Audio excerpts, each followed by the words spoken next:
Hello students, welcome in Classic Economics in Punjabi. Students, आज ਦੇ ਇਸ ਲੈਕਚਰ ਵਿੱਚ ਜੋ ਟੌਪਿਕ ਆਪਾਂ ਡਿਸਕਸ ਕਰ ਰਹੇ ਹਾਂ ਉਹ ਬਹੁਤ ਇੰਪੋਰਟੈਂਟ ਟੌਪਿਕ ਹੈ। ਪਿਛਲੇ ਕੁਝ ਸਮੇਂ ਤੋਂ ਆਪਾਂ ਇੰਡੀਅਨ ਇਕਨੋਮੀ ਡਿਸਕਸ ਕਰ ਰਹੇ ਹਾਂ। ਇੰਡੀਅਨ ਇਕਨੋਮੀ ਤੇ ਆਪਣੇ ਕੁਝ ਲੈਕਚਰ ਹੋਏ ਹੈ।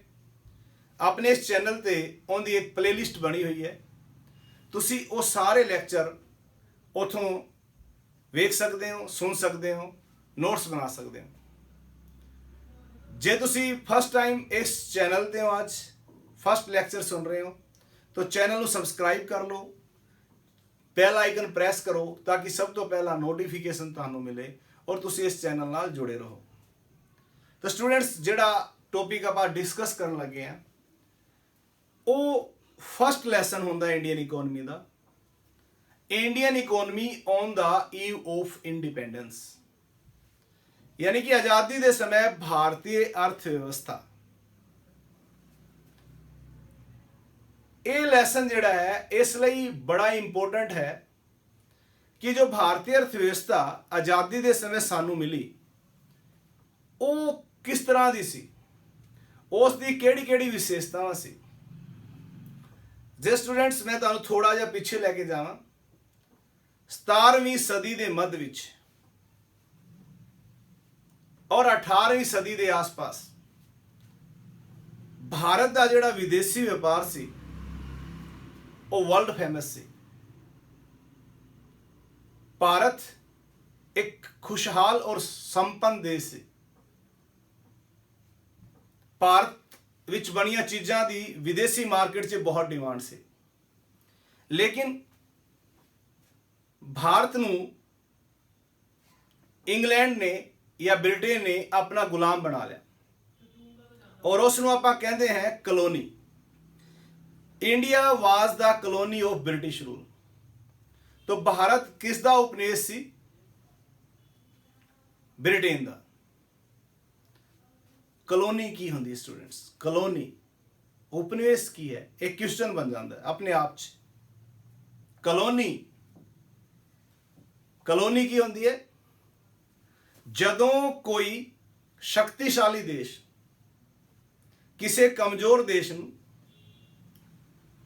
अपने अधीन कर लैंदा है और उस कमजोर देश दे या राष्ट्र दे आर्थिक संसाधनां नूं अपने स्वार्थ दे लई प्रयोग करता है, तो उस कमजोर राष्ट्र नूं कलोनी कहा जाता है या उपनिवेश कहा जाता है।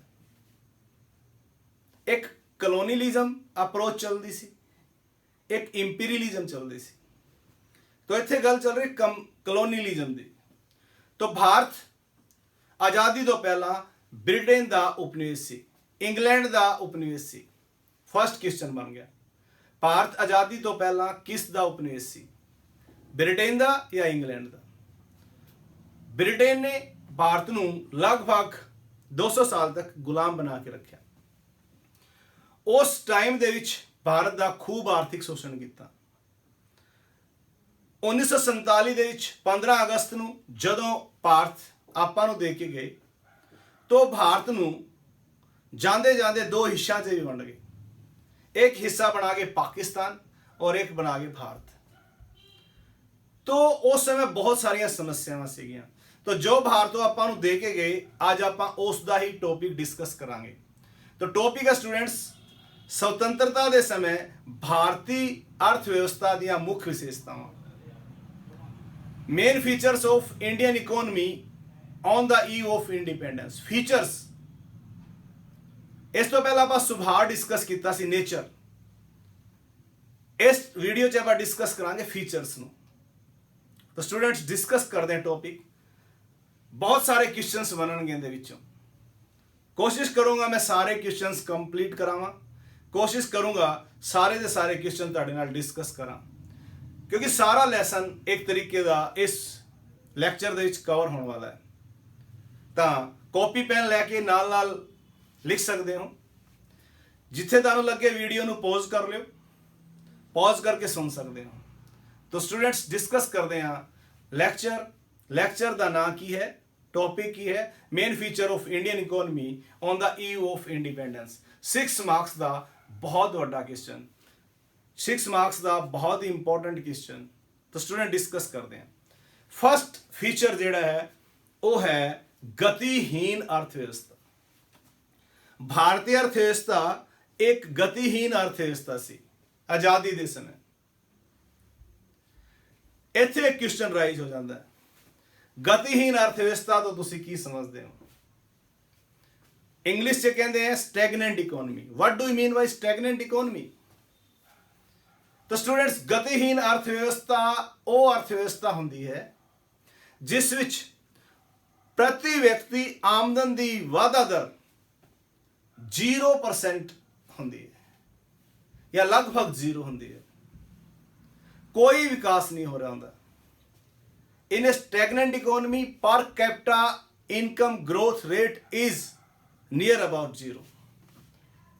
गतिहीन अर्थव्यवस्था और अर्थव्यवस्था होंदी जिस विच आर्थिक विकास की वाधा दर 0 होंदी है, ऐ कह सकते हैं। तो आजादी के समय भारतीय अर्थव्यवस्था एक स्टैगनेंट इकोनॉमी सी, गतिहीन अर्थव्यवस्था सी। प्रूफ की मिलता है? डाटा है क्वेश्चन से, डाटा इत्थे पर लिखा है 1860 तो लैके 1945 तक, 1860 टू 1945 प्रति व्यक्ति आमदन की वाधा दर per capita income growth rate was only 0.5%। और इन्नी घट वाधा दर होना इकोनॉमी नू स्टैगनेंट बनाता है, गतिहीन बनाता है। इस पीरियड के विच एक पीरियड होर कढ़िया है 1925 तो 1950, 1925 तो 1950 विच ये वाधा दर होर घट के 0.1 हो गई सी, यानी कि नियर अबाउट 0। इस करके भारतीय अर्थव्यवस्था एक गतिहीन अर्थव्यवस्था सी 1947 दे विच। तो Indian economy was stagnant economy. First point discuss करें आपां। सैकेंड पॉइंट, ये जिहड़ा टॉपिक है ये हर क्लास दे विच इंपोर्टेंट होंदा है। हम तो तुसी +2 विच इस नूं पढ़ रहे हो, आगे ग्रेजुएशन क्लासेस च जाओगे उदों इंडियन इकोनॉमी आएगी, BA BBA BCom दे विच, उदों भी तुहानूं ये टॉपिक एज इट इज पढ़ना पैना है। इहदे नोट्स संभाल के रख सकते हो। किसी भी कंपीटीशन एग्जाम दे विच इस दे नाल रिगार्डिंग क्वेश्चंस भी बनते हैं। एक क्वेश्चंस तो आप होने कीता है गतिहीन अर्थव्यवस्था तो तुसी की समझते हो। दूसरा क्वेश्चन आप ये कीता है कि इस पीरियड दे विच भारत विच प्रति व्यक्ति आमदन की वाधा दर कितनी सी। एक क्वेश्चन आप डिस्कस किया है आजादी तो पहला भारत किसका उपनिवेश सी, उस तो पहला किन्ने साल राज किया, यह भी पूछा जा सकता है। तो ये सारे क्वेश्चन आप नाल डिस्कस करांगे। दूसरा पॉइंट है, दूसरी विशेषता है पिछड़ी हुई अर्थव्यवस्था। इंग्लिश से कहते हैं backward economy. On the eve of independence Indian economy was backward economy. आजादी के समय भारतीय अर्थव्यवस्था पिछड़ी हुई अर्थव्यवस्था सी। पिछड़ी हुई अर्थव्यवस्था इससे अपने आप से एक क्वेश्चन बनता है। नैक्सट वीडियो दे विच कदे ये मैं डिस्कस करूंगा कि पिछड़ी हुई अर्थव्यवस्था के रूप में भारतीय विशेषतावां उत्थे आपां डिस्कस करांगे डिटेल च। तो भारत एक पिछड़ी हुई अर्थव्यवस्था सी। इसका प्रूफ मिलता है 1947-48 दे विच भारत विच प्रति व्यक्ति आमदन सिर्फ 230 रुपए सी। 1947-48 पर कैपिटा जिहड़ी इनकम वाज 230 रुपीज।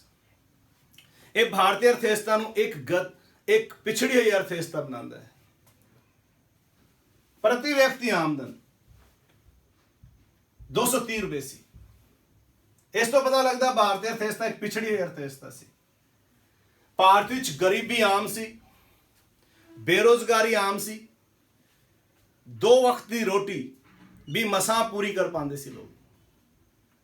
तां इस करके भारतीय अर्थव्यवस्था एक पिछड़ी हुई अर्थव्यवस्था सी। ये वाला जिहड़ा क्वेश्चन है 1 मार्क्स से अक्सर आता है कि 1947-48 प्रति व्यक्ति आमदन कितनी सी। तो आंसर आएगा स्टूडेंट्स 230 रुपए।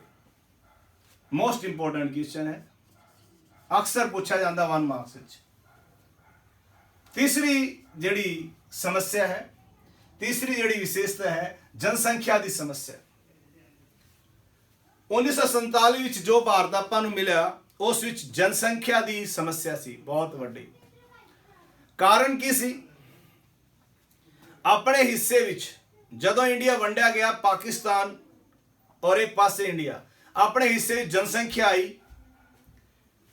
82%, 82%। एरिया कितना आया 77%।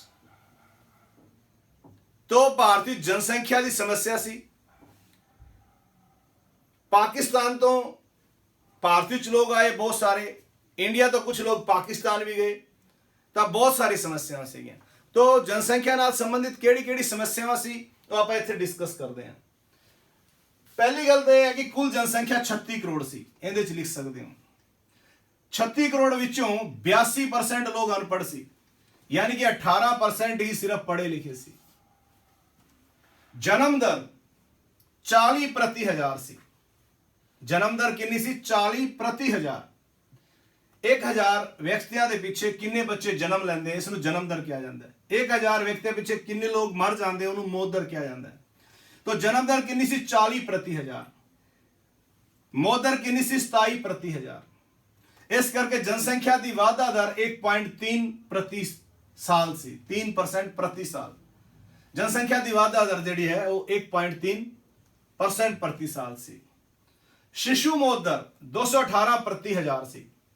आ वाला जड़ा क्वेश्चन है, इन्फेंट मोर्टिलिटी रेट, शिशु मौत दर, एक क्वेश्चन पूछा जाता 1 मार्क्स विच। 1947-48 दे विच शिशु मौत दर कितनी सी? तो तुसी लिखोगे 218 प्रति हजार। प्रति व्यक्ति आमदन कितनी सी? 230। एक नंबर दे क्वेश्चन पूछा जाता अक्सर। शिशु मौत दर कितनी सी? 218 प्रति हजार। औसत उम्र कितनी सी? 31 साल। एवरेज 31 साल का होके बंदा मर जाता सी। शहरी जनसंख्या कितनी सी? 17%। 83% लोग पिंडा च रहिंदे सी। तो ये सारे डाटे दे क्वेश्चन बनता है। तो बहुत इंपॉर्टेंट क्वेश्चन है। जे तुम इस तरह लिख के आओगे विद डाटा, तो तुहानू मैक्सिमम मार्क्स मिलेंगे। तो यह है स्टूडेंट तीसरी विशेषता। चौथी विशेषता, पिछड़ी हुई खेती प्रधान अर्थव्यवस्था। ये जो टॉपिक है आप जो अपनी प्रीवियस वीडियोज हैं उन्होंने भी बड़ा डिटेल से डिस्कस किया है, फिर भी मैं तुहाडे नाल डिस्कस कर रहा। पिछड़ी हुई खेती प्रधान अर्थव्यवस्था। भारत के लोगों का मुख्य किता खेती सी। कुल कार्यशील जनसंख्या का 72% खेती पर निर्भर करता सी। कार्यशील जनसंख्या केड़ी जनसंख्या होती है? जिंदी उम्र 15 तो 60 साल के बीच होती है। 72% जनसंख्या खेती पर डिपेंड करती सी। खेती राष्ट्रीय आमदन के 50% कॉन्ट्रीब्यूट करती सी। GDP के कॉन्ट्रीब्यूशन खेती का कितना सी? 50%।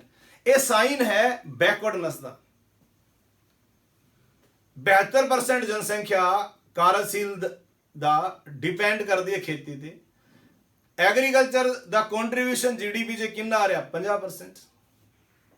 जेडे विकसित देश है उत्थे टोटल 2-3-4% लोग ही खेती करते हैं और सारी इकोनॉमी के लिए इन्ना सफिशिएंट प्रोडक्शन प्रोड्यूस कर देंगे। भारत की आज़ादी के समय ते खेती की हालत काफ़ी माड़ी सी। उत्पादन भी घट सी, उत्पादकता भी घट सी। खेती उत्पादन की होंदा है? भूमि के एक टुकड़े ते जिन्नी फसलों का आप उत्पादन कर सकते हैं, जिन्नी फसल आप बीज सकते हैं, वो सारे उत्पादन किया जाता है। उत्पादकता की है? पर हैक्टेयर दे विच जो प्रोडक्शन होंदा है, तो पर हैक्टेयर की जी प्रोडक्टिविटी सी उदों बहुत घट सी। 2 फसलों के डाटे इत्थे दे सकते हो। उत्पादकता का, प्रोडक्टिविटी का, कणक 660 किलोग्राम पर हैक्टेयर होंदी सी,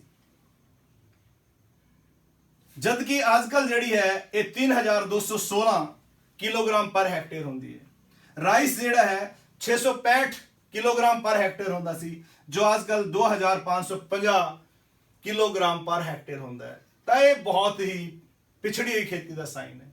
कुल उत्पादन कणक का 64 लाख टन होंदा सी, 64 लाख टन होंदा सी, जिहड़ा कि आजकल 984 लाख टन होंदा है। राइस जिहड़ा है वो पहला 220 ਲੱਖ ਟਨ ਹੀ ਹੁੰਦੇ ਸੀ, ਅੱਜ ਕੱਲ ਜਿਹੜੇ ਹੈ 1102 ਲੱਖ ਟਨ ਹੁੰਦੇ हैं। ਤਾਂ ਇਹ ਜਿਹੜਾ ਡਾਟਾ ਹੈ ਇਹ ਸ਼ੋ ਕਰ ਰਿਹਾ ਹੈ ਕਿ ਭਾਰਤੀ ਖੇਤੀ ਪਿਛੜੀ ਹੋਈ ਖੇਤੀ ਸੀ। ਖੇਤੀ ਆਗਤਾਂ ਦਾ ਘੱਟ ਪ੍ਰਯੋਗ ਹੁੰਦਾ ਸੀ, ਰਸਾਇਣਿਕ ਖਾਦਾਂ ਦਾ उन्नत किस्म के बीज बहुत घट प्रयोग होंगे सी, तो इस करके भारतीय खेती पिछड़ी हुई सी, जद कि खेती मुख धंधा सी। एक नंबर का क्वेश्चन पूछा जा सकता है कि आज़ादी के समय भारतीय लोगों का मुख किता की सी, मुख धंधा की सी, तो आंसर आऊगा खेती। 72% पॉपुलेशन डिपेंड करते सी। बाकी कोई भी डाटा पूछा जा सकता, हर डाटा इंपोर्टेंट है। ये बेस है इंडियन इकोनॉमी का, इतों इंटरस्ट क्रिएट हो गया, तुसी इंडियन इकोनॉमी पढ़न दे विच कामयाब हो जाओगे बहुत अच्छे सिस्टमैटिक वे दे नाल विद डाटा। और डाटा तो बिना इंडियन इकोनॉमी के क्वेश्चंस की कोई खास वैल्यू नहीं होंगी। जे तुसी बहुत अच्छे मार्क्स लेना चाहते हो तो तुहानू डाटे देने ही पैने। और स्टूडेंट्स ये जिहड़ा टॉपिक है बहुत इंपॉर्टेंट है, हर एग्जाम दे विच इकोनॉमिक्स नाल रिलेटेड क्वेश्चंस आते हैं, तो ये उन्हां विचों मेन इंपॉर्टेंट क्वेश्चंस है। ईवन कि जिहड़ा टॉपिक है सारे स्टूडेंट्स पढ़ते हैं, सारे जो तैयारी करते हैं एग्जाम्स की, IAS PCS सिविल सर्विस जो भी है, सारे टेस्टां दे विच ये क्वेश्चंस आते हैं। 5th पॉइंट है उद्योगिक पिछड़ापन। भारत दा उद्योगिक ढांचा पिछड़िया होया सी। जदों भारत आज़ाद होया, भारत 2 हिस्सों में वंडिया गया सी, एक पाकिस्तान बन गया, एक इंडिया बन गया। भारत एक खंडित अर्थव्यवस्था सी, डिसइंटीग्रेटेड अर्थव्यवस्था सी, विभाजित अर्थव्यवस्था सी। भारत के हिस्से में जिहड़े उद्योग आए वो आए 91%, जद कि पाकिस्तान के हिस्से में आए 9%। जिहड़े आधारभूत और वड्डे उद्योग सी वो भारत में बहुत घट सी। कुछ उद्योग चले गए अपने पाकिस्तान दे विच, तो भारत में औद्योगिक पिछड़ापन सी। डाटा देना पेगा, लोहे का उत्पादन 9 लाख टन ही हुंदा सी, सूती कपड़े का उत्पादन 421 करोड़ मीटर ही हुंदा सी, सीमेंट का उत्पादन 26 लाख टन ही हुंदा सी, चीनी का उत्पादन 60 लाख टन ही हुंदा सी। आधारभूत और वड्डे उद्योगों के नाम ते भारत नील सी। एक को ही वड्डा उद्योग सी Tata iron and steel industry, 1907 च अंग्रेजा ने लाया सी। उस तो बाद उन्होंने अंदर कोई ध्यान नहीं दिता, सिर्फ उन्होंने वो उद्योग लगाए जो उन्होंने कच्चा माल प्रोवाइड करते सी या उन्होंने ट्रेड दे हैल्प करते सी। बाकी उन्होंने किसी तरीके का कोई ध्यान नहीं दिता। औद्योगिक विकास के लिए उन्होंने एक सिस्टम बनाया, managing agency system, managing agency system, प्रबंध एजेंसी प्रणाली। उनके जिहड़े अधिकार सी सारा, उनके जिहड़े अधिकारी सी उच्च अधिकारी अंग्रेज होंदे सी, वो सारी नीतियां इंग्लैंड की फेवर च बनाते सी। टैरिफ का जिहड़ा प्रयोग है इंग्लैंड की फेवर च करते सी। तो उन्होंने भारत के उद्योगों नूं, जो भारत का हस्तकला उद्योग हैंडीक्राफ्ट इंडस्ट्री वर्ल्ड फेमस सी, वो सारी खत्म करती। उन्होंने जो मशीन मेड गुड्स सी उन्होंने डिमांड होने लग पई इंडिया च, डिमांड का पैटर्न बदल गया। इससे एक अलग आप लैक्चर डिलीवर करांगे इंडस्ट्रीयल कंडीशन से, उदों तुसी इनू फिर ध्यान नाल सुनोगे। तो यह सी उद्योगिक पिछड़ापन।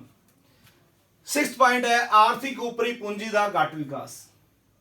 आर्थिक उपरी पूंजी स्टूडेंट्स इसनू SOC कहते हैं, सोशल ओवरहेड कॉस्ट। इनू अधोसंरचना भी कहते हैं। इंफ्रास्ट्रक्चर उत्पादन के लिए, आर्थिक विकास के लिए संरचना का होना जरूरी है। संरचना विकसित होए।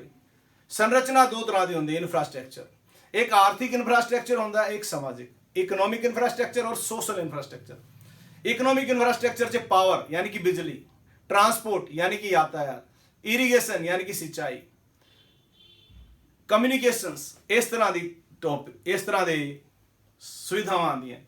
दूसरे पासे हेल्थ और एजुकेशन आंदा है। तो अपने इंफ्रास्ट्रक्चर की SOC की जिहड़ी कंडीशन सी बहुत माड़ी सी। कुछ डाटा देना पेगा। रेलवे लाइन की लंबाई 19 सी सिर्फ 53,596 किलोमीटर।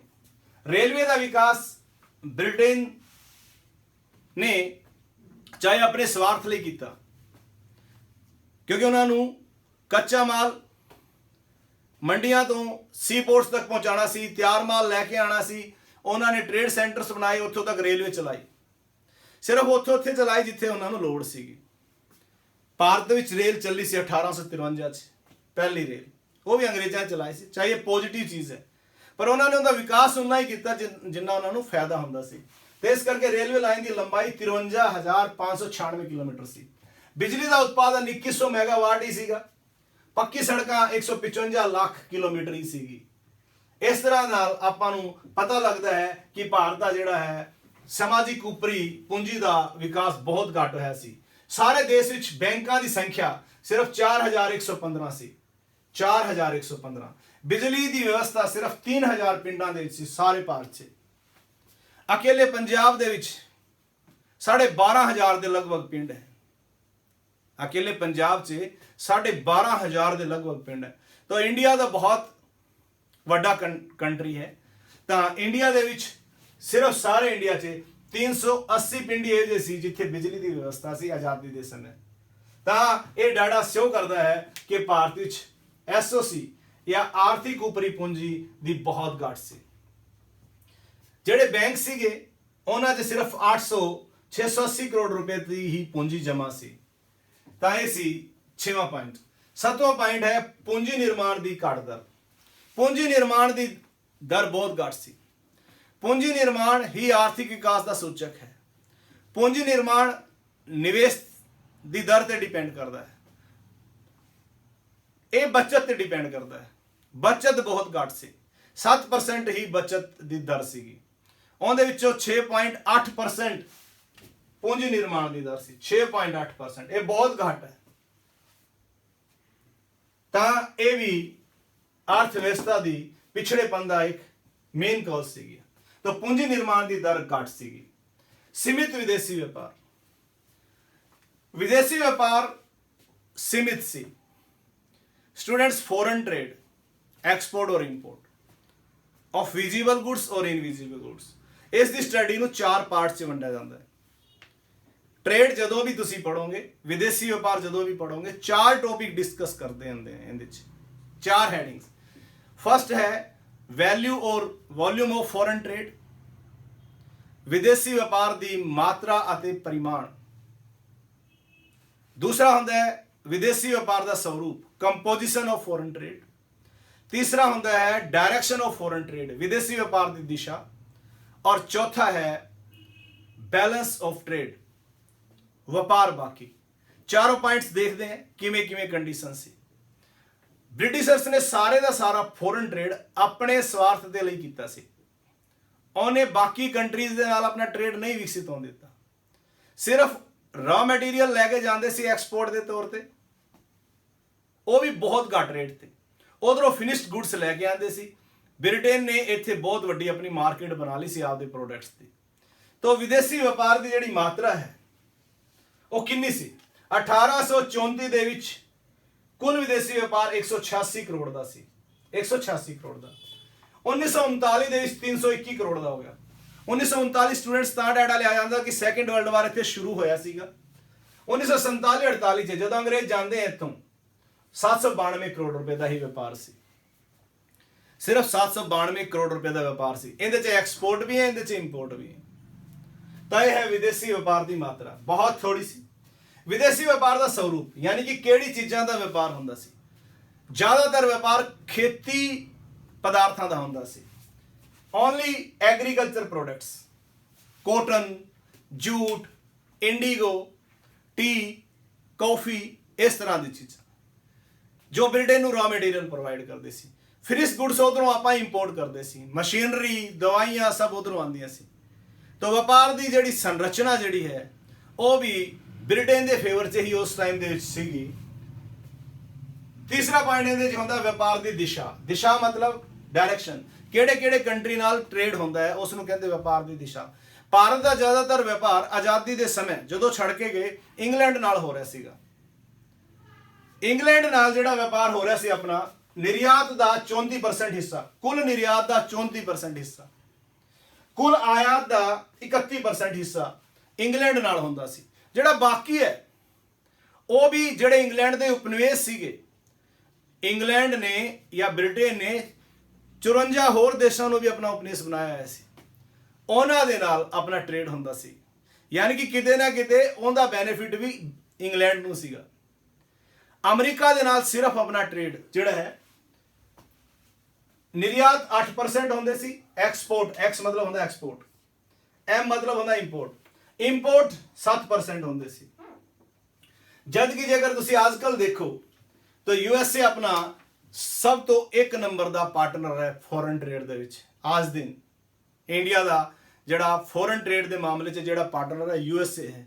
ਇੰਗਲੈਂਡ ਨਾਲ ਬਹੁਤ ਥੋੜਾ ਟ੍ਰੇਡ ਹੁੰਦਾ ਆਪਣਾ ਹੁਣ, ਜਦ ਕਿ ਉਦੋਂ ਸਾਰੇ ਦਾ ਸਾਰਾ trade, maximum trade export 34%, import 31%, ਔਰ ਬਾਕੀ ਜਿਹੜਾ ਟ੍ਰੇਡ ਸੀ ਉਹਦੇ ਉਪਨਿਵੇਸ਼ ਜਿਹੜੇ ਉਹਨੇ ਬਣਾਏ ਸੀ, ਜਿਵੇਂ ਬਰਮਾ ਹੈ, ਸ਼੍ਰੀਲੰਕਾ ਹੈ, ਉਹਨਾਂ ਦੇ ਨਾਲ ਹੀ ਹੁੰਦਾ ਸੀ। ਇਸ ਦਾ ਚੌਥਾ ਪੁਆਇੰਟ ਹੈ ਵਪਾਰ ਬਾਕੀ। ਵਪਾਰ ਬਾਕੀ ਜਿਹੜਾ ਹੈ ਉਦੋਂ ਫੇਵਰੇਬਲ ਸੀ। 1947 ਚ 14 ਕਰੋੜ ਫੇਵਰੇਬਲ ਸੀ, ਆਪਣੇ ਹੱਕ 'ਚ ਸੀ। ਪਰ ਇਹ ਕਾਰਨ ਕੀ ਸੀ? ਕਿਉਂਕਿ ਉਹ ਐਕਸਪੋਰਟ ਜ਼ਿਆਦਾ ਕਰਦੇ ਸੀ ਇੱਥੋਂ ਰੋ ਮਟੀਰੀਅਲ ਦਾ, ਔਰ ਇੰਪੋਰਟਸ ਉਧਰੋਂ ਕਰਦੇ ਸੀ। ਐਕਸਪੋਰਟ ਗ੍ਰੇਟਰ ਹੁੰਦੇ ਸੀ ਇੰਪੋਰਟਸ ਤੋਂ। ਆਜ਼ਾਦੀ ਤੱਕ ਆਪਣਾ BOT ਜਿਹੜਾ ਹੈ ਉਹ ਫੇਵਰੇਬਲ ਰਿਹਾ। ਜਦੋਂ ਆਜ਼ਾਦ ਹੋ ਗਏ ਆਪਾਂ, ਉਸ ਤੋਂ ਬਾਅਦ ਹਮੇਸ਼ਾ ਭਾਰਤ ਦਾ ਜਿਹੜਾ ਫੋਰਨ ਟ੍ਰੇਡ ਆ ਉਹ ਅਨਫੇਵਰੇਬਲ ਰਿਹਾ ਹੈ। ਐਕਸੈਪਸ਼ਨਸ ਇਹਦੇ 2 ਸਾਲ ਹੈ ਬਸ ਸਿਰਫ। ਇੱਕ ਹੈ 1972 1972, ਇੱਕ ਹੈ 1976 ਜਦੋਂ ਭਾਰਤ ਦਾ ਫੋਰਨ ਟ੍ਰੇਡ ਫੇਵਰੇਬਲ ਹੋਇਆ। 2 ਸਾਲ ਛੱਡ ਦੋ, ਬਾਕੀ ਹਮੇਸ਼ਾ ਅਨਫੇਵਰੇਬਲ ਹੈ। ਪਰ ਬ੍ਰਿਟਿਸ਼ ਪੀਰੀਅਡ ਦੇ ਦੌਰਾਨ ਭਾਰਤ ਦਾ ਜਿਹੜਾ ਟ੍ਰੇਡ ਸੀਗਾ, ਬੈਲੈਂਸ ਆਫ ਟ੍ਰੇਡ, ਉਹ ਫਾਇਦੇ ਵਾਲਾ ਸੀ। ਪਰ ਉਸ ਦਾ ਕਾਰਨ ਕੀ ਸੀ? ਇੱਥੋਂ ਰਾ ਮਟੀਰੀਅਲ ਲੈ ਜਾਂਦੇ ਸੀ, ਐਕਸਪੋਰਟ ਜ਼ਿਆਦਾ ਕਰਦੇ ਸੀ, ਸਸਤੇ ਰੇਟਸ ਤੇ ਭਾਰਤ ਦਾ ਜਿਹੜਾ ਕੋਟਨ ਹੈ ਉਹ ਲੈ ਜਾਂਦੇ ਸੀ, ਭਾਰਤ ਦਾ ਜੂਟ ਹੈ ਉਹ ਲੈ ਜਾਂਦੇ ਸੀ। ਤਾਂ ਇਹ ਸੀ ਪੁਆਇੰਟ। ਲਾਸਟ ਪੁਆਇੰਟ ਸਟੂਡੈਂਟ, ਮੁਦਰਾ ਸਫੀਤੀ। ਕੀਮਤਾਂ ਦਾ ਵਾਧਾ ਹੋ ਰਿਹਾ ਸੀ ਬਹੁਤ ਜ਼ਿਆਦਾ। ਕੀਮਤਾਂ ਦਾ ਵਾਧਾ ਇਸ ਕਰਕੇ ਹੋ ਰਿਹਾ ਸੀ, ਉਤਪਾਦਨ ਵੀ ਨਹੀਂ ਹੋ ਰਿਹਾ ਸੀ। ਸੈਕਿੰਡ ਵਰਲਡ ਵਾਰ ਖਤਮ ਹੋ ਕੇ ਹਟਾ ਸੀ। ਮਸ਼ੀਨਾਂ ਜਿਹੜੀਆਂ ਸੀਗੀਆਂ ਘਿਸੀ ਹੋਈ ਸੀ, ਬਾਹਰ ਤੇ ਘਿਸੀ ਹੋਈ ਅਰਥਵਿਵਸਥਾ ਵੀ ਸੀ ਜਿਹੜਾ ਅੰਗਰੇਜ਼ ਦੇ ਕੇ ਗਏ। ਤਾਂ ਇਸ ਕਰਕੇ ਇਨਫਲੇਸ਼ਨ ਜਿਹੜੀ ਹੈ ਉਹ ਬਹੁਤ ਜ਼ਿਆਦਾ ਸੀ। ਹੋਲਸੇਲ ਪ੍ਰਾਈਸ ਇੰਡੈਕਸ ਦਾ ਇੱਕ ਡਾਟਾ ਇੱਥੇ 1939-40 ਦੇ ਵਿੱਚ ਹੋਲਸੇਲ ਦਾ ਜਿਹੜਾ ਇੰਡੈਕਸ ਹੈ, ਪ੍ਰਾਈਸ ਇੰਡੈਕਸ 125 ਸੀ। 100 ਤੋਂ ਜਿੰਨਾ ਵੱਧ ਹੁੰਦਾ ਉਹ ਪ੍ਰਾਈਸ ਦੇ ਵਾਧੇ ਨੂੰ ਸ਼ੋ ਕਰਦਾ ਹੈ। ਬੇਸ ਈਅਰ ਦਾ ਇੰਡੈਕਸ ਨੰਬਰ ਹੁੰਦਾ 100 ਤੋਂ ਜਿੰਨਾ ਵੱਧ ਹੋਏਗਾ ਉਹ ਰਾਈਜ਼ ਇਨ ਪ੍ਰਾਈਸ ਨੂੰ ਸ਼ੋ ਕਰਦਾ ਹੈ। तो 125 ਸੀ। 43 ਵਿੱਚ ਕਿੰਨਾ ਹੋ ਗਿਆ? 236। ਪਹਿਲਾ ਹੋਇਆ 125, ਫਿਰ 236। 47 ਦੇ ਵਿੱਚ 308। ਤੇ ਇਹਦਾ ਮਤਲਬ ਕੀਮਤਾਂ ਤੇਜ਼ੀ ਨਾਲ ਲਗਾਤਾਰ ਵਧ ਰਹੀਆਂ ਸੀ। ਇਨਫਲੇਸ਼ਨ ਦੀ ਸਿਚੁਏਸ਼ਨ ਸੀ ਭਾਰਤ ਦੇ ਵਿੱਚ। ਤਾਂ ਸਟੂਡੈਂਟਸ ਇਹ ਡਿਸਕਸ ਕੀਤੀਆਂ ਆਪਾਂ ਭਾਰਤੀ ਅਰਥਵਿਵਸਥਾ ਦੀ ਮੁੱਖ ਵਿਸ਼ੇਸ਼ਤਾਵਾਂ। ਐਂਡ ਵਿੱਚ ਇਸ ਨੂੰ ਮੈਂ ਕਨਕਲੂਡ ਕਰਦਾ। ਸਾਰੇ 9 ਦੇ 9 ਹੈਡਿੰਗਸ ਜਿਹੜੇ ਹੈ ਤੁਹਾਡੇ ਨਾਲ ਓਨਲੀ ਹੈਡਿੰਗਸ ਡਿਸਕਸ ਕਰਦਾ। ਫਸਟ ਹੈ ਗਤੀਹੀਨ ਅਰਥਵਿਵਸਥਾ, ਸੈਕਿੰਡ ਹੈ पिछड़ी हुई अर्थव्यवस्था, थर्ड है जनसंख्या की समस्या, फोर्थ है पिछड़ी हुई खेती प्रधान अर्थव्यवस्था, फिफ्थ है औद्योगिक पिछड़ापन, सिक्स्थ है आर्थिक ऊपरी पूंजी का घट विकास, सेवंथ है पूंजी निर्माण की घाट, एट्थ है सीमित विदेशी व्यापार और नाइन्थ है मुद्रास्फीति। इंग्लिश से stagnant economy, backward economy, problem of population, backward agriculture oriented economy, industrial backwardness, problem of SOC, low rate of capital formation, limited growth of foreign trade और इन्फ्लेशन। तो स्टूडेंट्स ये है अपना लैक्चर। तुसी जे हजे भी चैनल सबसक्राइब नहीं किया तो चैनल को सबसक्राइब कर लो, बैल आइकन प्रेस करो। स्टूडेंट्स वीडियो को लाइक जरूर करो, कमेंट कर सकते हो। जे तुसी किसी तरीके का कोई क्वेश्चन पूछ सकते हो कमेंट सैक्शन दे जो मर्जी तुसी पूछ सकते हो। नैक्सट वीडियो बारे गल कर सकते हो। वीडियो को शेयर जरूर करो अपने फ्रेंड्स के नाल, अपने स्टूडेंट्स के नाल, ताकि उन्होंने भी अपने इस वीडियो का जोड़ा है बेनिफिट मिल सके। तो स्टूडेंट्स मिलते हैं नैक्सट वीडियो के नाल। Thanks students, thanks a lot.